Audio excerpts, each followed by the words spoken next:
En la primavera de 1918, el joven Fred, padre de Donald, tenía 12 años. Salió a caminar con su padre y mientras ellos andaban, él le dijo que no se sentía muy bien.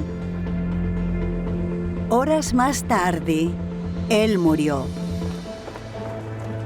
Con el tiempo se supo que su muerte se debió a la epidemia de gripe que se extendió por todo el país en 1918 y acabó con millones de vidas.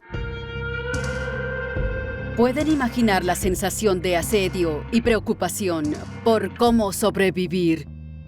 Fred era el hijo mayor, así que estaba obligado a asumir su rol y ocuparse de todo. Por supuesto, sus vidas cambiaron por completo. La experiencia de Fred Trump, padre, fue la clásica historia de los municipios étnicos. Su infancia se acortó y tuvo que trabajar duro. Esas situaciones pueden fortalecerte o destruirte. Él se fortaleció. My father was the greatest because he taught me everything. He was very knowledgeable. He was a very smart guy. He was a very good negotiator. And he taught me a lot. I learned a lot from my father, from Fred.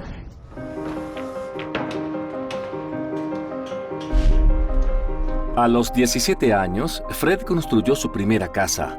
Usó las ganancias que obtuvo para construir otra y las ganancias de esta para hacer otra, y el negocio familiar despegó.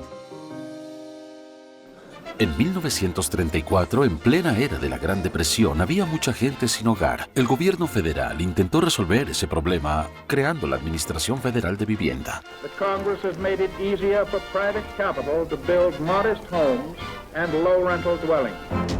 Al invertir todo ese dinero y conceder los préstamos, la FHA propició un desarrollo indetenible. Fue el nacimiento del gran imperio Trump. La FHA se encargaría de financiar algunos de los mayores proyectos de Fred. Sin la FHA no habría Fred Trump. Desde que se creó la FHA hasta finales de la década de 1930, construyó miles de casas. Lo llamaron el Henry Ford de la industria inmobiliaria, porque había descubierto cómo hacer casas de la forma más económica posible. My father was a very good builder. And he really did a good job.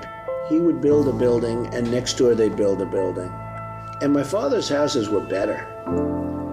And he'd build them cheaper. So he'd spend less money building a better house, and he'd sell it for more. A mediados de la década de 1960, Fred Trump comenzó a pensar en pasar de proyectos de tamaño reducido a construir a una escala mayor a lo que había hecho antes, Trump Village.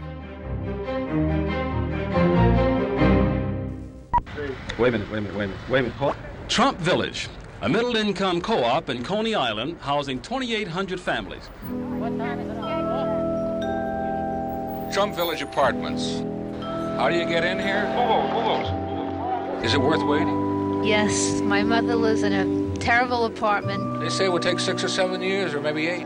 Well, I'll take the chance. El proyecto terminó siendo mucho mayor en alcance que todo lo que había hecho. Sus edificios anteriores tenían cuando mucho 5 o 6 pisos. Aquí hizo una apuesta mucho más alta, literalmente. También era la primera vez que Fred Trump vinculaba un proyecto directamente con su apellido. Trump Village se convertiría en uno de los mayores éxitos públicos de Fred Trump. Irónicamente, también sería la fuente de una de sus mayores humillaciones públicas. En 1966, el estado de Nueva York comenzó a investigar qué ocurría en Trump Village. Fred Trump fue sometido a interrogatorios por malversación de fondos y cobros excesivos al gobierno por equipos y servicios relacionados con Trump Village. Él incluía unos cobros al Estado de casi $8,000 por espátulas que solían costar $500. Lo más evidente era que cobraban exceso al Estado unos $6,6 millones en honorarios.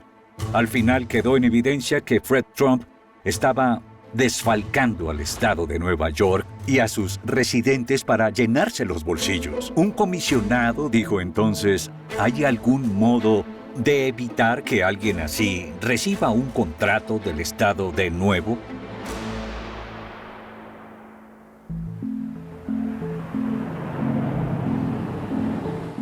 Él era el patriarca de la familia, alguien a quien admiraban. El hecho de que lo expusieran de esa forma fue muy vergonzoso para ellos.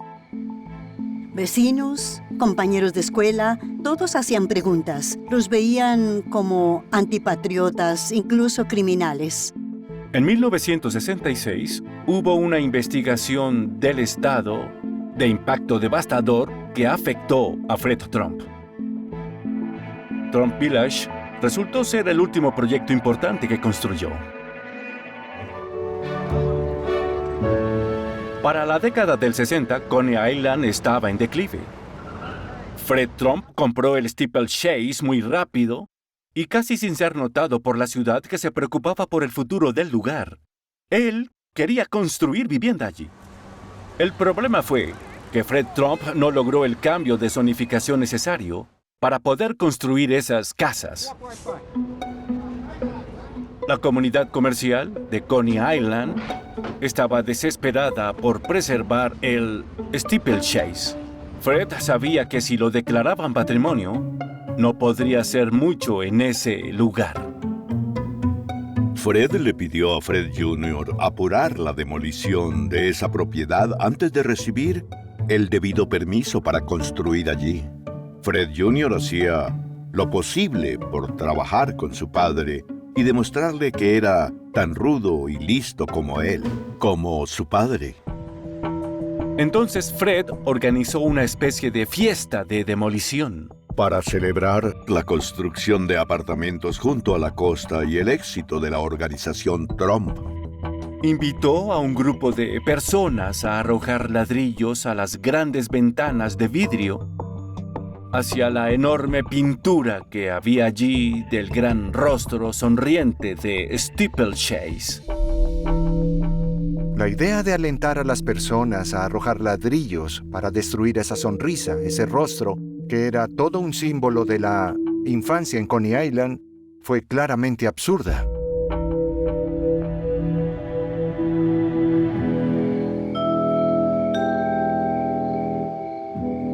Fue una pesadilla de relaciones públicas para los Trump.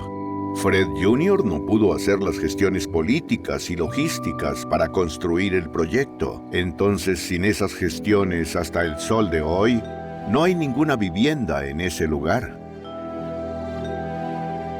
Después del fiasco en Steeplechase, a todos los Trump les quedó claro que Fred Jr. no complacería las expectativas de su padre. Cuando era niño, Donald admiraba a Fred Jr. por ser su hermano mayor. Era un joven muy encantador y afectuoso. Sin embargo, Donald se tornó muy competitivo con él y, en realidad, no le tuvo clemencia. Si yo hiciera una película de esto, vería a un hermano menor tratando de lograr supremacía en su familia. Esta situación se tornó cada vez más terrible.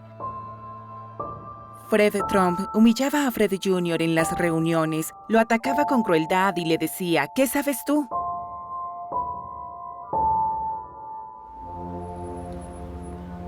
En la década de los 70, Fred padre tomó una decisión trascendental. Nombró a Donald presidente de la organización Trump. El mensaje que enviaba Fred padre era muy claro. Donald lo consiguió, es el futuro. Fred Jr. no lo consiguió y nunca lo hará.